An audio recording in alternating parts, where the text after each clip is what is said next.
This is Oilersnation Radio, your one-stop shop for everything Oilers. 1 hour of straight hockey talk with Bagged Milk, Tyler, Liam, Rick, and Dan starts now.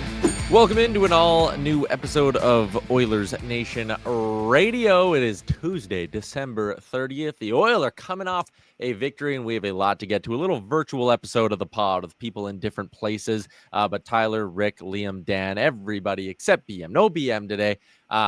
Ready to go for a little bit of hockey talk here to get you through what I'm assuming is still the Christmas break for a lot of people. I guess we'll just go around the horn. Dan, how was your holiday break? Well, I was just discussing before we got on the air. I made it to Lloydminster just ahead of the snowstorm that hit everybody. But I also made it to Lloydminster in time for our family meal, which included some food poisoning for a few folks in the group. So that was good. We don't point fingers at family. It's always the family that tries to kill you. So it just makes sense. But was able to survive the holidays over here and glad to have an Oilers win last night. Rick, how was your Christmas break? It was good. It was short. Family's kind of spread out this year, so it was more of like a friends type of Christmas. But I was working the 23rd and back on the 26th, so yeah, it's quick and short. No rest for the wicked, I guess you could say. There's my Gene Principe line. Liam, your turn. My Christmas was good. A lot of my family is coming into town today, which is funny because my nephew got chicken pox over Christmas. Classic. So they had to move Christmas a week later for him. So it's I'm having two Christmases. I went to the PWHL game over the break as well, which was cool. I literally have frostburn on my ankles because I got stuck outside for too long. So that's really good. But other than that, Santa was good to me. That's good. What does frostburn entail? Thank you. I have like blisters on my ankles from nice. Is this similar to frostbite? It could be that, I guess. But do you get blisters from frostbite? I don't know. I think so. Yeah, I think if it gets bad enough. Yeah, I think it's like a sunburn. Okay, well, I'll tell everyone the story since we're all here and we're all incredibly curious. So I went to the PWHL game on Saturday, and it was a good game. Minnesota won 2-1 in overtime, but we parked in the Epcot Tower, and I've never parked in there before. But we parked on the first level, and we were going out, and we were following they have like crossings, I guess. So we follow them to the exit. It's like exit this way. And me and my fiance walk out all these doors, and next thing you know, we're literally just locked outside in this like courtyard. And the only way to get out was to climb a fence. So I'm just stuck in this courtyard, and then all of a sudden, this guy comes out of nowhere, and he's like in a high vis vest, like security guard. And we're like, thank God, like, can we go inside? Like, can you show us how to get out? And he's like, yeah, it must be this way. And he goes to the door. He's like, doors locked. And he just like turned out he didn't work there and was also just a guy that got trapped. But I don't know where he came from because we all ended up hopping this fence, which is about 8-foot fence. And he just got in a car and drove away. So I don't know who this guy was. He clearly didn't park in the parkade. He came out of nowhere. And I'm in like my full like Christmas gear that I just got from Santa Claus. And all of a sudden I'm climbing fences. And my ankle, at least one of them, is like pretty banged up because of how cold it ended up being. Because I wasn't dressed to be outside for 30 minutes. I was dressed outside to that short walk, and it was like minus 27, I think it was. It was freezing. I've never felt that way before. Frostbite can give you blisters, by the way. You're wanted for trespassing too, hey? What was it? Frostbite can give you blisters. There you go. Then I have frostbite. That's crazy. Yeah. Anyways, stupid. Sounds like Liam had a great break. All right. The show, as always, a presentation of Bet365. Download the app today. Use the promo code NATION. Whatever the moment, it's never ordinary at Bet365. Gentlemen, let's kick off the show and get to our delicious debate. It is brought to you by Oodle Noodle. You can take advantage of the value menu deal, which allows you to add 2 green onion cakes, 5 spring rolls, or 6 wontons to your order for just $2. Signature premium boxes in store and oodlenoodle.ca. Takeout only. Also, the Hope in Every Box campaign sends 10% of proceeds from a signature dish to a local charity. This month, December, it is Sports Central, helping kids play sports, and it is the ginger beef box that you can buy to get some money going to a good local cause. We'll talk about the game in a little bit. We'll do the game against the Jets and even the two Battle of Albertas in a bit of a different segment. But I wanted to start with something that's a little bit more along the lines of a news rumor. Andrew Mangiapane, healthy scratch last night against the Winnipeg Jets. It comes on a day where there were a lot of rumors popping up about his future in Edmonton. Elliot Friedman, Dave Pagnotta, Tom Gazzola, all saying different sort of things, but mainly the same point. And that's the Oilers and Mangiapane recognize that this isn't a fit. Gazzola reporting that the Oilers have given his agent permission to seek a trade. Pagnotta and Friedman reporting that Mangiapane would be open to a new deal if he could go to another contending team where he could play a bit of a bigger role. So let's go around the horn here. Your delicious debate. There is a blank % chance that Andrew Mangiapane finishes this year with the Oilers. Liam, I'll let you go first. 0. I think he is good as gone. The fact he was a healthy scratch last night, I think says a lot, especially after when the rumors started to swirl. He's also just been terrible. And to be honest, and just not the standard of what the Oilers need from someone in his position. And I've said this for a while now. I think it's very similar to the Arvidsson situation, who ironically was playing a lot better than what Mangiapane did. And we did not appreciate him when he was here. And rightfully so, he wasn't good enough.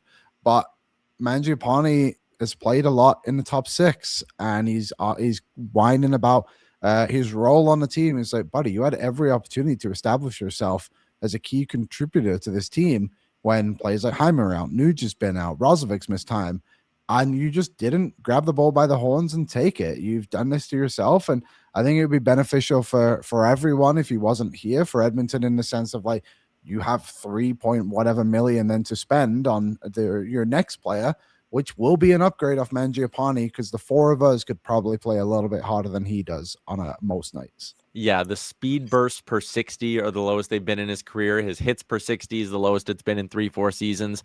Dan, % chance Mangiapane finishes the year in Edmonton.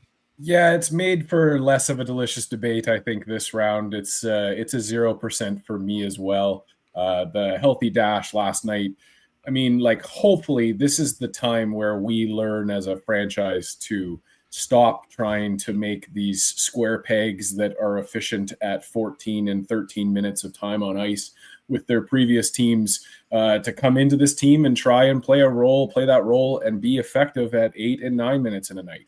I agree with you, Liam. Like, for Mangiapane, he's a unique case, unlike Jeff Skinner and perhaps Victor Arvidsson, where he was given more than enough opportunity in the top 6 for the start of his season, for him to not have been able to do much of it outside of that neutral zone where I loved him. In between the blue lines, he's great. Anywhere else, he's an absolute nightmare, and that's just not good enough. So yeah, I can't imagine that he's a player that we see on this team by the end or by the playoff time. And then hopefully, again, this organization can learn in the offseason when it comes to big game hunting. You just need to find some fish that can play effectively at those 8 and 9 minutes a night. It's why I've always said quit screwing around in the mushy middle. Like, Max Jones and Curtis Lazar are giving you good minutes and good effort at league minimum or $1 million. You get that out of those guys. You'll always find those guys if you're a good organization. Quit screwing around with these $3-4 million guys. Rick, your take, Mangiapane. I'm right there with you guys. I think he's kind of done. I think I said everything when the rumors came out yesterday afternoon, and then they ended up scratching him for the night, because I think at the daytime they had him on the 4th line or something like that. It's kind of like how the pregame skate or the practice or whatever was going on. So I think once everything got out there, was kind of all said and done. I didn't mind that the taking a chance on a guy like that. The thing that I really like is, apparently, because I think I read something yesterday, Friedman may have said something along the lines of, the Oilers were very forward when it came to signing him. I said, hey, listen, if things aren't fitting, things aren't working out, we're going to look to move on. So I like the fact they took a chance. I also like the fact that they noticed it's not really working and they're willing to move on from it. Yeah, you never know, right? Like, look at Roslovic. Yeah. Right? So it works just as easy on each side. It's just if it's not working, I think you need to cut bait, and apparently what they're doing, and they'll take another swing here. getting the money freed up for this season and for next season would be huge, which is why I think they will, not be looking. They're not looking for a big return. Like, we're not talking about getting a second round pick for this guy or anything like that. You'll get, similar to Arvidsson, a 4th or a 5th round pick back for him that you can stash away and throw into another deal come deadline time. But the big thing with Mangiapane is getting out of the $3.6 million. The only reason I won't agree with you guys on 0 is because, granted, he was hurt at this time last year, but this is very, very similar to what we saw in Victor Arvidsson. You bring up a good point, though, Liam. Like, he was playing a bit better than Mangiapane was when the rumors were popping up about him. But, like, I'll say 5% just because maybe this is the same as Arvidsson last year, where the Oilers sit there and are like, okay, no one's willing to take him at his full board or give us anything for him, or every team that's interested is going, yeah, we'll take him, but you're taking back a contract too. And Edmonton just goes, you know what? Let's take a chance that this guy sorts it out at some point or has a big playoffs versus like trading him for another problem somewhere else, right? Is there a bit of a market for him? Because if there is, I think the immediate question is going to be, can you put him in some sort of deal? Obviously, there's more pieces there, but to go find your third line center. I wonder. I just think about the Eastern Conference and how stupidly tight it is. That, like, there's got to be a team out there. Like, let's just use Columbus for example, who are like, okay, like, we know this guy can score in the league. Like, even last year, what do you have? 14 goals on Washington, playing with basically the same role that he's playing right now in Edmonton. Is like, can we give this guy a top 6 opportunity to go from there? And I just use Columbus as a very random example, but maybe that's how you balance things out. There's a lot of people in the chat today being like, well, trading to Toronto for Nicholas Waugh, who's like obviously a bottom 6 centerman. I don't know if that's what Edmonton would want to do, and I don't know if that's what Toronto even wants to do, to be honest. I think you need a real deal third line center. I think a bottom 6 center, we already have one, and Rico's really not had a great year offensively, but I think he plays that position well, and you can also fiddle him around other spots if needed. But I think we need a true blue third line center. Yeah, I agree with that. I mean, they put Roslovic there yesterday, and he played pretty well. I thought he had a good game, but that almost got me more enticed of like, oh, man, imagine if you had someone down the middle and Roslovic on the wing on the third line. He's more freed up to produce. Or even if you want Roslovic back up with Dry, is Matt Savoy and Ike Howard better third line players if they have a centerman who's actually like a guy who can drive play and push offense a little bit? Like, if you lose Mangiapane and you bring up Howard, but you have a better third line offensive center, like maybe Howard, Savoy, and someone else can be a good third scoring line for you. Mm-hmm. I was just looking here through projected cap space on Puckpedia. So these are the teams who I would say are like legit playoff teams who could actually take on Mangiapane. Like, I'll list them all. You guys can decide amongst yourselves which ones are realistic fits. The Anaheim Ducks have $12.5 million. The Detroit Red Wings have over $12 million. The Carolina Hurricanes have 7.75. We'll say Pittsburgh and Columbus are in the conversation too. They're both over 10 million in cap space. Philadelphia 7.3, LA 5.5, and that's kind of the list. Who's got the best 3C? Well, I was looking at Detroit before you even said all that, but yeah, I think Detroit is a perfect Mangiapane fit. I think that's actually probably a pretty good call. The only, like, I don't think any of them, Rick, are gonna like flip you a 3C for Mangiapane. No, but is there a deal we can work on here? Yeah, it's got to be like you trade Mangiapane to Detroit for a 4th round pick, and then you take the 4th round pick and something else, or you even take your 1st round pick and you go get like Ryan O'Reilly or someone like that, right? Yeah, I'll take him. Yeah, he'd be a pretty decent fit. So there you go. There were a few people yesterday, like Sean Monahan was healthy scratched in Columbus, but then it kind of came out that like, no, it was actually more of like a maintenance day than a healthy scratch. So like that maybe doesn't put him in the same category. Jake DeBrusk was a true coach's decision, healthy scratch in Vancouver. But I think the issue with DeBrusk is just going to be, even if Mangiapane's out the door, you're not going to be able to afford Jake DeBrusk's $5.5 million cap hit. So again, unfortunate, I guess, because if DeBrusk was available, I could see him being a guy the Oilers have interest in, but just the money doesn't quite work with a guy like Jake DeBrusk. But there you go. That's our delicious debate for Oodle Noodle. Mangiapane is, well, we're not doing hot and cold performers or whatever, but he's on the hot seat this week with his play, the healthy scratching and the trade rumors. Let's keep cruising along and get to our game recap for our game recaps. We'll make it plural for Swiss Donaire. Swiss Donaire, home of the old school Donaire with options if you want some flair. Open for 25 years and now open 7 days a week. Pride of the North Side. Swiss Donaire is great for your events at home or the office. Check out their location, 8308 144th Ave Northwest, or order online at swissdonaire.com. There were plenty of really good moments, I felt like, from that most recent win over the Winnipeg Jets. Lots to choose from, so I figured we can just go around the horn and everyone pick their favorite part of the win over the Jets. Dan, I'll let you go first. Calvin Pickard's performance overall was just unbelievable in the moment where he was on the hot seat. And Tyler, you had the great tweet about, anytime his job is even remotely in doubt, he turns into the dominator. It is unreal to watch. And for this team, for these 2 games, I feel like the offense just hasn't had the same firepower it was clicking at, obviously, against the Flames in that first game before the Christmas break. So yeah, for me, it was Calvin Pickard's performance overall against the Jets. Liam? Yeah, I mean, Calvin Pickard, obviously the guy that stands out the most against Winnipeg.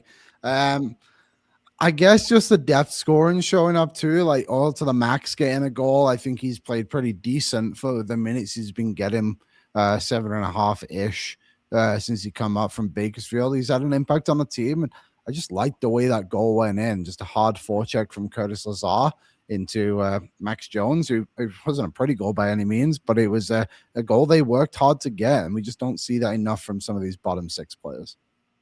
Rick? Honestly, man, I wasn't a massive fan of the game yesterday, and my favorite part of it is probably scoring that empty netter with $1:40 to go or whatever it was on their first try at it, because I don't know how things are going to go if we were to get locked down in our own zone again.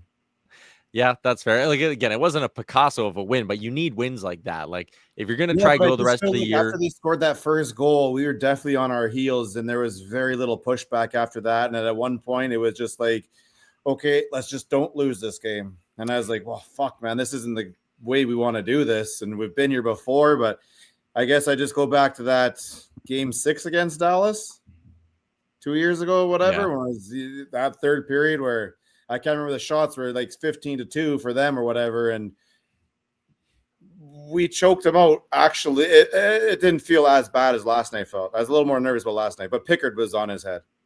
Yes, more nervous for the December 29th game than Game 6 of the Western Conference Final, Rick? I had more doubt in me last night than I did that other game, yeah. And I think the ice was tilted even more in the other game. It was. And I mean, Winnipeg was a desperate team, though. They'd lost 5 straight 1-goal games coming into that one. Their season slipping away. Like, having the good push from Winnipeg on home ice was kind of expected, but you're right. I would have liked to see a little bit more of Edmonton pulling momentum back in their direction at some point. But again, you get timely goals from your bottom 6, and it's all of a sudden like, oh, you win a game that maybe you don't, quote unquote, deserve to win. There's one moment that I am stunned neither Dan from Hockey Fights or Rick, who is just an old school hockey guy. Dan, the Nugent-Hopkins fight. I know. You caught me off the hop. It's hard not to go for that easy lob up of Calvin Pickard, but yes, Ryan Nugent-Hopkins with his 5th career fight against Neil Pionk and his first fight in 2 years. He held his own, Rick. Like, that was a good, like, old school tilt where they were both just like, they had a beef. They're like, fuck it, we're settling this. They threw some haymakers, and like, that was that. Yeah, it was fun. It was just 2 guys that were sitting there like swinging and throwing punches there. Normally I leave all the Nuge stuff to BM, so I guess it was just a force of habit on this one. But yeah, seeing him do that, and I think he fights every 3 years or something like that, so it's nice to see him get it out of the way. Dan, is there, I know there obviously is, but like Nuge is just such a random player to fight as fairly often as he does. Like, who are other players around the league who kind of randomly step up like he does from time to time? It's a good question. The featherweight division is so all over the place.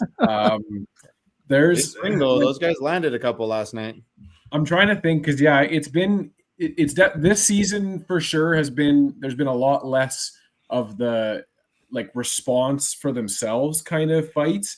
We have just seen a lot of the same names showing up over and over again. The Arbor Jackeyes, the Curtis McDermotts of the world, the Curtis Douglases of the world.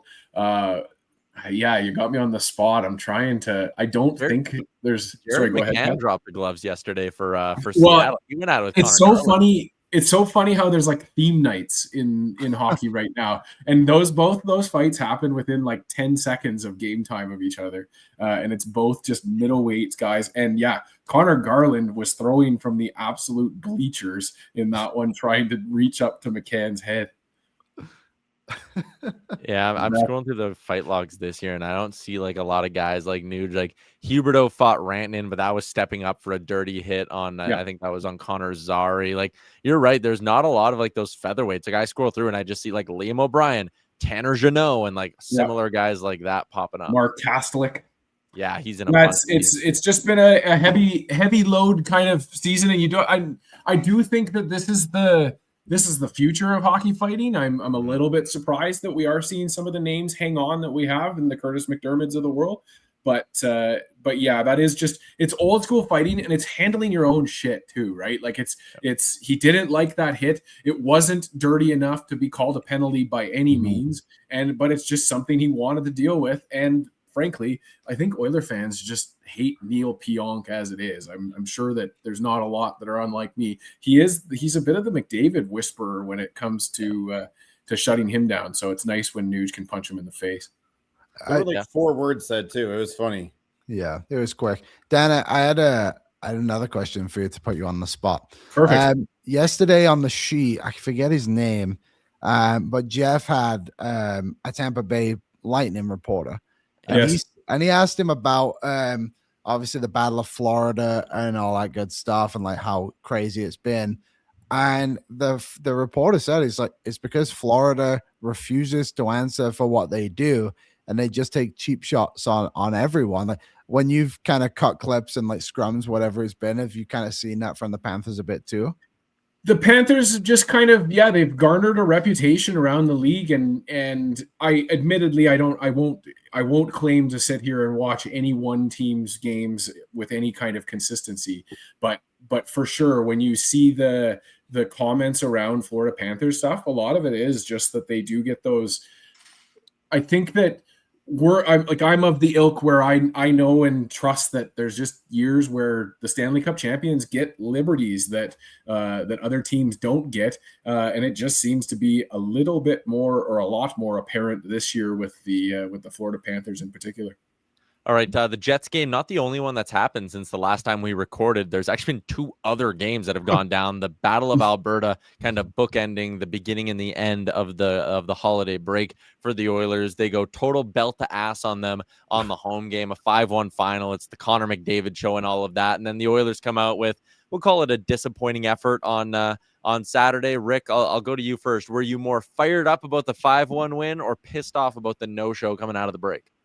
Oh, fired up about the first one for sure. I think they just kind of tried to stick to their game too much in the second game, and it just wasn't there. They couldn't score a couple of goals. They missed some opportunities there. And then I know we want to see them like return the physicality the same way Calgary was kind of going at it, but that's not really our style or our game. There are a couple of guys that we'd like to see do it that are kind of disappearing right now, but I wasn't surprised that they didn't get involved in all that stupid bullshit. But they do have to find a way to outscore those teams when they want to do that. Dan, your thoughts on the BOA split? Yeah, I've got to give Calgary credit for that second game. That was just a good outclassed game from the Flames. Their fourth line stirred the drink for them and got us off of our game and had the Oilers trying to, I think, just gripping the stick a little bit more. They wanted to show them up and make them pay for that, and it just did not get reflected on the score sheet as a result. I was definitely more excited about the win ahead of the Christmas break. I do think that the Oilers offense is guilty of a little bit of the turkey legs there as well. You see it against Winnipeg. You now see it against the Flames. And hopefully the top six can kind of get on their horses again, because it was exciting and fun to watch them at that clip against the Calgary Flames. Liam. So the question was I more disappointed in the loss or happy with the win, right? Yeah. I think it always has to go to the loss, because I think the win was expected. And I think the way they lost the game in Calgary was disappointing. And I think a lot of credit obviously deservedly goes to Klapka and Ryan Lomberg. I think they absolutely ran the Oilers show and just put on full display of how poor the Oilers bottom six is on a night-to-night basis. And obviously those guys stepped up against Winnipeg yesterday, and credit to them. They needed to do that. 2 goals from the bottom six. Obviously Roslovic did play as a third-line center yesterday as well against the Jets, but I just think the Oilers lacked a bit of identity, which they have honestly all season against Calgary. And we did the whole thing on ONE yesterday, but for the sake of the ONR listeners, at all strengths, the Oilers bottom six is dead last in the Pacific Division in points. And the Seattle Kraken, who are third bottom in the league, they're last in the league in goals for, have more points from their bottom six than the Oilers do, who are the third highest scoring team in the league. This was all before yesterday's game. So I just thought on Saturday against, what's the game on Saturday? Yeah, it was against Calgary. I wanted to see Frederick step up and just other guys, Mangiapane, Henrique, whoever it may be. And you go through and look that fourth line of Calgary. I wrote about this on Oilers Nation as well. That fourth line alone averaged 9 minutes, 30 seconds time on ice, 5 shots, 12 hits, plus 5 together. The Oilers' fourth line trio had 0 shots registered and 3 shots combined, 3 hits. In 2 with Jones, 1 from Trent Frederick as well. So just a ghost town in that bottom six that night, and I think that disappointed me the most. Yeah, like people talked about how the Lomberg goal. It's like, oh, what is Alec Regula doing? But it's, you know what? Ryan Lomberg took 5 hard strides before that, drove through the middle of the ice, put himself in a position where he could take advantage of a turnover. Like, when was the last time you saw a Mangiapane or a Henrique or a Frederick put themselves in a spot through pure hard work, determination, whatever it is, put themselves in a spot to take advantage of a turnover? And then you go back to the Jones goal last night, and it's like, Liam, I know you said it, but like, Lazar flies in on the forecheck, hits his man, the puck squirts loose. Max Jones, who's driving to the net and going in to help his teammate behind the net, just happens to get the puck on his stick, and he takes advantage of it. Like, at some point, you can sit there and go, oh, lucky break or a bad play by the other team, but like, make your own luck. Take advantage of the mistakes the other team's making. So it is annoying that the 2 guys making a combined $1.75 million are doing way more right now for the Edmonton Oilers than the 3 guys who are making north of $10 million combined. That's why when you go and you're looking for that 3C, I think what you have to look for the specific type of player before you get too worried about some of his offensive talents or whatnot. I just mean, like, we need a guy who has a motor like those 2. You know, it's be like that guy, or like what's that dude out in Vancouver there, Kiefer Sherwood or whatever. Like, I want someone who skates north, who gets involved, who hits everybody. Like, I just want that type of a personality deep within. That will awaken some of our players on our team, but some of them are just refusing to play that way, and you got to start replacing those guys. Rick, you said a name in your rant there, and I'm not sure if you meant to, but you said Tutu. Are you trying to bring him back? Let's bring him back right now. He definitely only played north. I'll tell you that much, and he was always on the tracks. Yeah. Why? There's a little north, south, and northeast there, or north, the east, and west there too. Is he coming across to get you? But that's the type of player you need. Yeah. I'm with you, man. It's frustrating to see this Oilers team who, again, you'd wish, like, I mean, Dan, you said like defending cup champs, they tend to get the calls. Like, I remember playing the LA Kings 10 years ago, and that was always a frustrating thing. Is like, they do whatever they want to you. And like, maybe you could argue that the Oilers just don't get that same level of respect. I'd say you could also argue the Oilers don't try to pull off nearly as much shit as those teams. Like, at some point, kind of puff out your chest and be like, we've been to back-to-back Stanley Cup finals. We'll stick you in front of our own net. We're going to be pricks to you. We're going to hit you, like all that stuff. We have too many nice guys on our team. That's what I mean. Yeah. It's a little limited. All right, let's keep going along. I think that's good enough for the game recaps here. Edmonton goes 2-1, and hey, we're sitting here today. I know games in hand can be a little fucky, but like the Edmonton Oilers are in the top spot in the Pacific Division. I think if, regardless of games in hand, all of us would have given that a big thumbs up if you would have said a month ago, like, hey, by December 30th, they'll be in the top spot. Like, yep, that means they've turned it around. And if they beat the Boston Bruins tomorrow, they'll finish the month of December with 10 wins. I think it'd be a 10-4-1 record if I did the quick back of the napkin math right. So again, that'd be a hell of a month for the Edmonton Oilers if they can close it out tomorrow against the Bruins. Let's go to the news for the Jasper Pond Hockey Tournament. Shout out to the Fairmont JPL, CHE Hockey, Tourism Jasper. They put on a great event. We love being a part of it. It's coming up in just a few weeks. So if you want to register and get your team in, you are running out of time to do so. Go to nationgear.ca for more information on how you can get in to one of the best weekends of the year. Yesterday, Noah Philp claimed on waivers. He's been on LTIR for about 6 weeks for the Edmonton Oilers. He only has, I think it's like 18 games this year for the team, but he goes on waivers. The team wants to put him back in Bakersfield again, presumably to get him up to speed a little bit. They could have done the conditioning stint thing and avoided waivers for a little while, but regardless, Noah Philp goes down through waivers, doesn't make it through though. Carolina claims him. Dan, how'd you feel? And big deal, no deal, Noah Philp gets claimed? It's not nothing, but it's definitely a raffle of war kind of feeling to it, where, you know, this is the reality when you have talent up at the top. Sometimes the talent does leak off the table a little bit.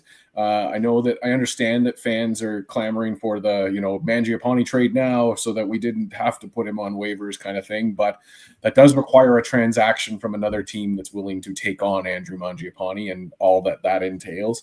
So there being a challenge there. But yeah, I mean, I think that I agree with Aaron Bordato's assessment a little bit more after I heard it, that we as Edmonton fans, I think even more so, protect our own, and his U of A connections, I think, are even planting more of that seed of desire to see him succeed in this Edmonton lineup. But also at the same time, there's, again, just frustration with multiple players within that lineup that are making millions and millions exponentially more than Noah Philp is. So therefore, I can understand the frustration. I see it from both sides. It's a business transaction. You lose talent off the table sometimes.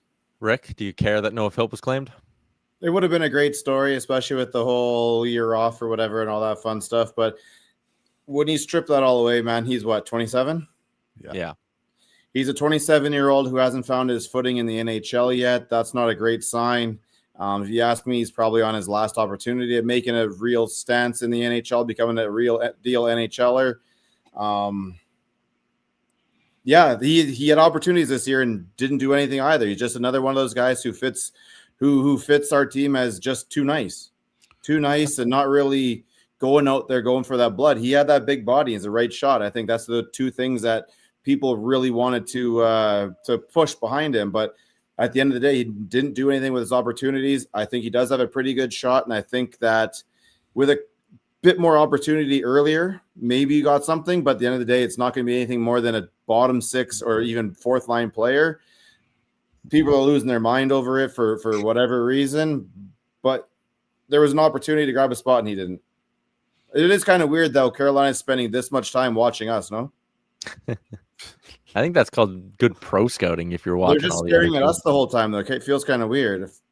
That is a take that only you could drum up. Well, I had what was the quote from Sean Avery and yeah, the sloppy second line. Yeah, that's kind of where I was going with that there. So, and I suppose enjoy it.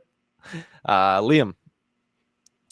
I think it's disappointing. I think they spent a lot of time trying to develop this player, and obviously he was an older prospect. There was no doubt about it. And I agree with what both Rick and Dan said. I just think that at the end of the day, this guy came onto the team this season, 2 games into the season, had a goal, stepped up for Alec Regula, was averaging a couple shots a game, was playing some decent hockey with good pace, and then was just healthy scratched.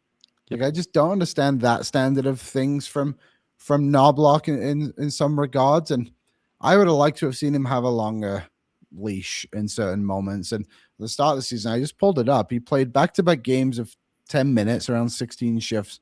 But when he was given opportunities, he seemed to do something with them. So I just think I would have given him a longer runway and seen what he could do.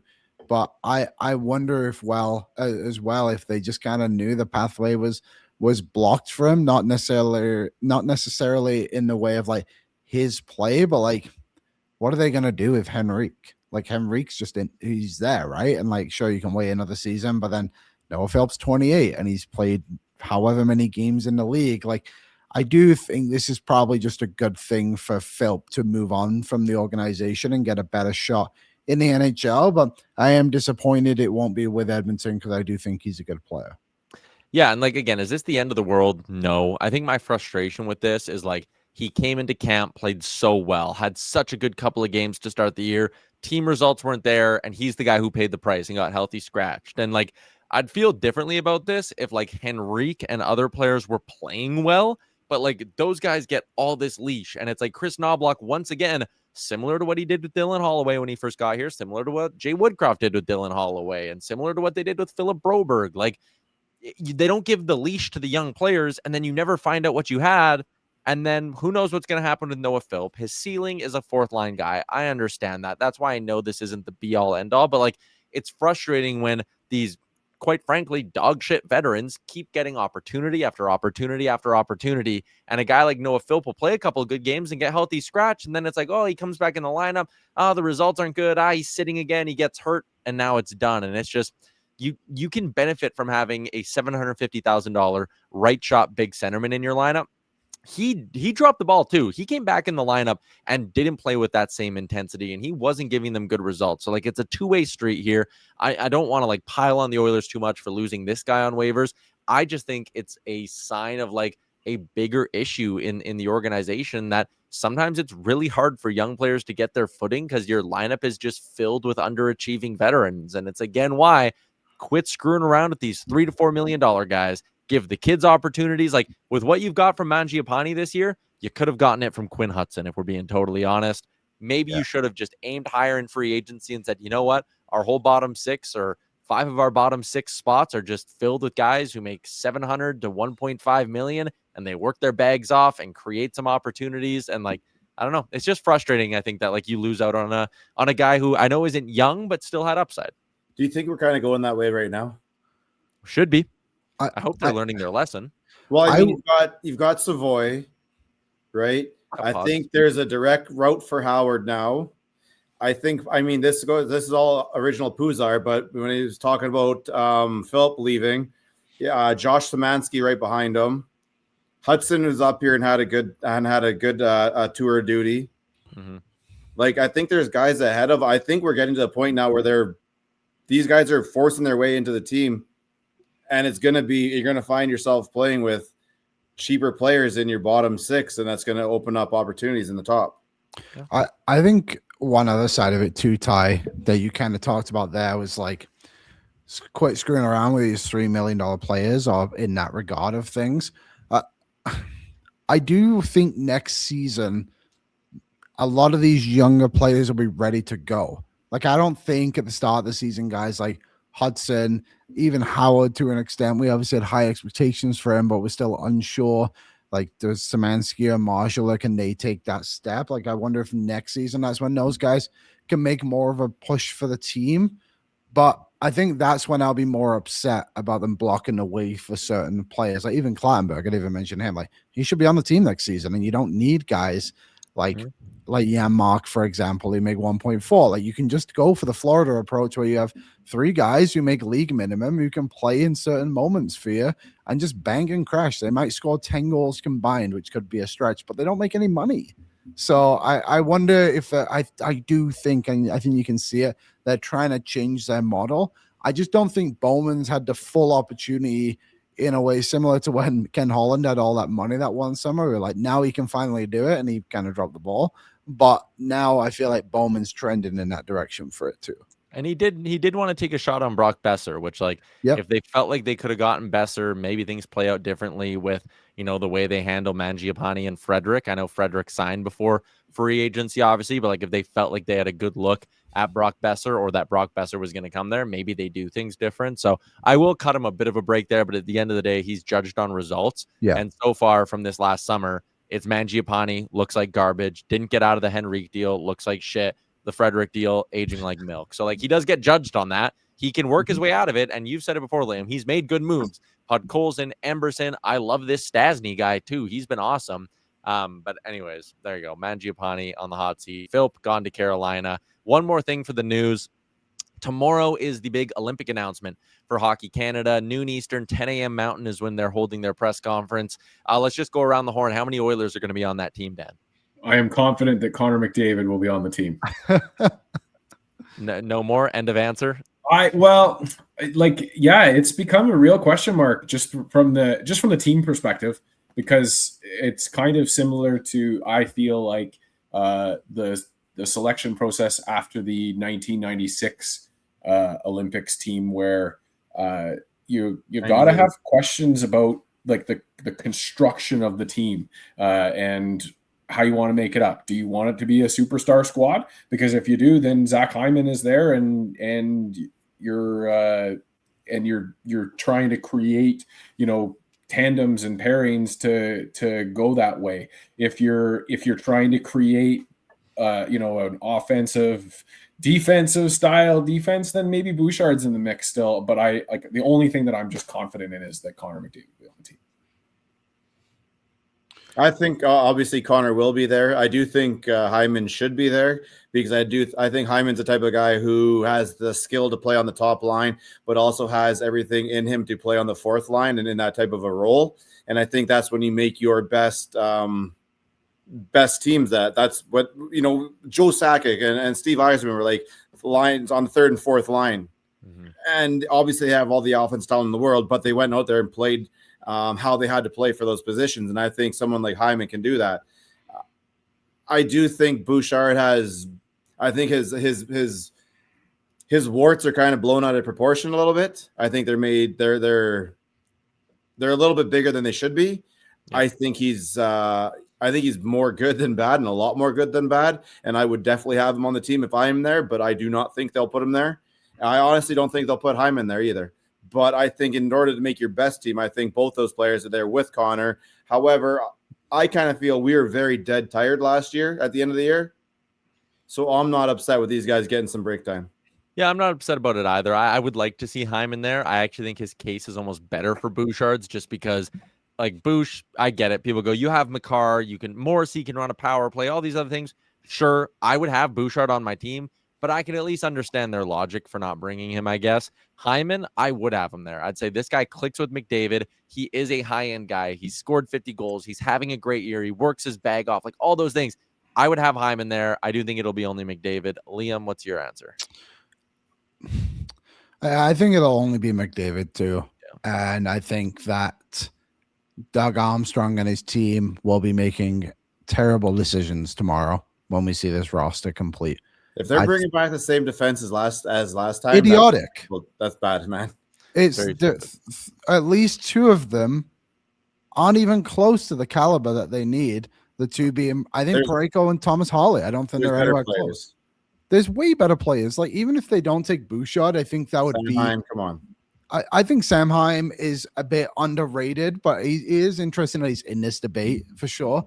But how Jake, you can take one of those guys though. Totally. Take you Samheim. only hear Devin Taves' name when they're talking about playing with Makar. Yeah. I don't, and that's the other side of it I don't get. It's with Cale Makar needs his running mate, but you won't take Zach Hyman for Connor McDavid. And I think Colorado players, Colorado's obviously the best team in the league. It's not particularly close. And their talent does deserve to go to this event, but the Oilers have been to back-to-back Stanley Cup finals. And there's all this conversation around Sam Bennett. It's well, look at his playoff performance. It's yeah, look at Bouchard's. He's one of the best defensemen in the league in the regular season too. And he's just such a dumb conversation. I never wrap my head around it. The Jordan Binnington one, he's obviously going. That's stupid. He's won the worst goalie in the league this year, or one of. and now he's somehow squeaked his way on the team because look what he did the other year. It's like, great, look what he's doing right now. The answer is literally nothing. How slow is Mark Stone? I know. I wouldn't bring him either. No, Bedard, 100%. Swap him. Dan, you had one more thing, Dad? I was going to say, like, would you even, and I know maybe it's just Oiler fans being Oiler fans and we don't have BM here, so we can at least just count that. But to me, like, Nugent-Hopkins, even if you're looking for a person that works well with Connor McDavid and could play every utility role for this lineup for a team that's seen success when they have centermen that they can slot in and out of different positions. But I do agree that with Liam, when it just says, like, I think that Oiler fans should just be prepared to be disappointed, be frustrated. Brandon Hagel is going to be a top winger on this team, and Zach Hyman probably isn't. What is sorry, I know kind of a bit off topic, but like Colorado's power play, I would assume, has been pretty elite this year, right? I actually don't think it has been. I think it's been like one of the, weirdly enough, few things on their team that hasn't been elite. Their power play is actually like weirdly not good. Wow, 26th in the NHL. Crazy. So Cale McCaw, who runs this elite power play that is 26th in the NHL, is gonna go over the defenseman that plays at the top of the best power play in the NHL, the Edmonton Oilers, Evan Bouchard. Will not be going. I just looked to, out of curiosity, on Natural Strategic. Evan Bouchard has been on the ice for 34 power play goals so far this season. He's first in the NHL. Cale McCaw has been on the ice for 18. Not close to the same. That is I can't believe that stat, to be honest. Good for them. No wonder Nathan McKinnon's like plus 50 this season. Yeah, because their power play doesn't score. They just do all their damage at 5-on-5. Yeah, lethal. Yeah. Did you know Stanley Cup to Winnipeg last year at this time too, because they were so hot? That's a good point too. Did you know Cale McCarr and Evan Bouchard have been on the ice for the same number of 5-on-5 goals against this season? But Bouchard's not good defensively. No. And it's his turnovers that are so bad. You can go find the Cale McCarr turnovers. Here's something: Oilers fans just don't watch Avalanche games, so they don't see them. And again, those guys aren't the same caliber of player. Like, I'd take Cale McCarr on my team over Evan Bouchard. I just think the gap is like the gap isn't close, but the gap is way closer than a lot of people think, if that makes any sense. Well, like, I think the argument too shouldn't be like people say, like, Evan Bouchard is not a top 10 defenseman in the league. Sure. But like, he's probably the third best Canadian defenseman, no? Like, he might even be the second. It might be McCaw. Then, like, Morris is obviously in the conversation. And then it's Bouchard. It's those three are the best Canadian defensemen. It's easy to look at the negatives, boys. It's easy to look at the negatives. But is there another defense? Am I missing someone on the Canadian front? I think all around it's those three. Yeah. Chikrin, I suppose. We can throw it in there for sure. But like, there you go. There's your four, and you're not going to take two of them. It's as bad as what the US is doing, where they're like, we're not going to take Jason Robertson. It's like, why? He's your best forward. Yeah, I'm with you. All right. We always do this where we say we're doing a short episode and then we get carried away with like two conversations and it goes long. But let's wrap things up, boys. For Bet365, download the app today. Use the promo code NATION, whatever the moment. It's never ordinary. At Bet365, nobody got a score prediction win for the games against Calgary and Calgary. We did not predict the Winnipeg game because it was too far in advance. But Boston comes tomorrow, and then that'll actually be the only one we need to predict. It's Boston tomorrow. Then they're off until Saturday when they host Philly. Oilers minus 200 favorites on the money line, plus 120 if you like them on the puck line. So let's give our score predictions here, boys. Dan, you're right below me, so I will let you go first. What are you thinking for score tomorrow? I think 4-2 Oilers win. We should also do a Mangiapane trade prediction. Oh, good one. Ooh, we probably should. Also, Dan, give me a key to victory for tomorrow night. We'll do that to wrap up the game. Okay. Key to victory is going to be to outshoot the Boston Bruins. Have the offense, the top six, shooting the puck. All right, Liam, what do you want? I'll say the Oilers win 4-2. Did Dan say 4-2? I'll say 5-3 then. I will say my key to victory. I mean, it's pretty easy. I'll just say Connor McDavid. How about that for a key to victory? At the end of the day, like, the Oilers kind of needed a little bit more offense yesterday and didn't get it, and he's been unbelievable, especially at home. So Connor McDavid is my key to victory. Rick. Give me 5-2, and we're going to continue with secondary scoring. I like that. I was going to say, give me a depth goal. That's my key to victory. Like, keep that momentum going if you're the bottom six and you're those guys who play away from McDavid and Draisaitl. So I want to see that. I will say it's low scoring, though, and the Oilers win 3-2. I'll actually say a 3-2 overtime win to ring in the year 2026. Reese, I know you're there somewhere. Do you want to turn on your mic? I think I have to add him in, actually. Reese, are you there? I'm here. What's your score prediction and your key to victory, Reese? I'm going to go 6-4 Oilers with an empty netter. Okay. And key to victory is just getting in on the forecheck and like actually playing physical. Okay. Reese, when is Andrew Mangiapane traded by? I give it like 2 weeks. So like January 15th. Okay. Reese going January 15th. Who do you start tomorrow, Pickard or Ingram? Ingram. Ooh, interesting, Reese. All right, there you go. I turned off Reese now. Dan, who are you starting tomorrow? I think that this team is going back to Ingram right now. I think this is Ingram's net. I think it'll say something if they do, but I think I agree. I think it's Ingram's to lose because he hasn't played poorly in any of his games. Rick, who do you go with? I'm going Ingram. I just think you got to figure out what you have in him. Keep giving him everything. You know what you have in Pickard. It's not a bad thing, but you know what you have in him. Liam? I think it's Ingram too, because I don't think you can start Pickard in back-to-back games, and I will continue to doubt him and hope he proves me wrong. I think that's fair. I think it's Ingram too, but ride the hot hand. He played really, really well. The numbers though say that Pickard going a second straight game usually isn't all that good. All right, Dan. When's Andrew Mangiapane getting traded by? I am going to double down on what I did with my Tristan Jarry date and go with January the 19th as well. Big day for the Oilers. Yeah, Nuge's 1,000th game, possibly. I'll say January 28th is my day. I'll say a little bit longer. Rick? You guys think he's going to stick around that long? Yeah, I do. I think it's harder. So they're going to play him? I think they're going to play him again. Yeah, I think he's going to be back in the lineup tomorrow. Crazy. I don't think he plays another game for the Oilers, and I say he's gone by like next Friday. Next Friday. Wow. What day is next Friday? It looks like January 9. Okay, Jan 9. Liam? I'm going to make a stupid guess. Okay. Sunday. February. Ooh. February 24th. February 24th. Okay. Which I think is the day after they come back from the Olympics. And the trade freeze? Yeah. Yeah. I think it's hard to move. You too think he's going to play again? Huh? You too think he's going to play again? You can't go without playing for only if necessary, I will say. You got to think Kaplan's going to come back in that span. Like, I think that, and maybe the Cap thing kind of ruins my prediction, but I just think he might be done here. Like, if Kaplan and Ullman come back soon, don't you have to get rid of him? I don't know. The next person gets injured. I'm going to make this bet on Bet365. Rick, I'll make you a bet. If he comes back in the lineup tomorrow and scores, you buy beers for the Friday episode. You done. Yeah.